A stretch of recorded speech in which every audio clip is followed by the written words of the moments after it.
Plánujete v roku 2025 získať hypotéku, ale nemáte dostatok vlastných finančných zdrojov na financovanie kúpy nehnuteľnosti? Banky väčšinou ponúkajú 80% financovanie, to znamená 80% z hodnoty nehnuteľnosti a ostatných 20% si musíte vyfinancovať z vlastných zdrojov, prípadne využiť nejaký spotrebný úver.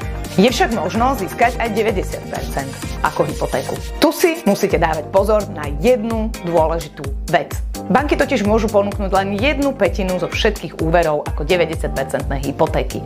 Túto 1/5 majú rozloženú medzi štvrťroky, to znamená, že každého štvrť roka môžu ponúknuť 5% všetkých úverov, ktoré ponúkajú klientom ako 90% hypotéku. Často sa stáva, že banky si minú týchto 5% na začiatku štvrť roka, prípadne v polovici a na konci štvrť roka im už neostane možnosť schváliť vám 90% financovanie.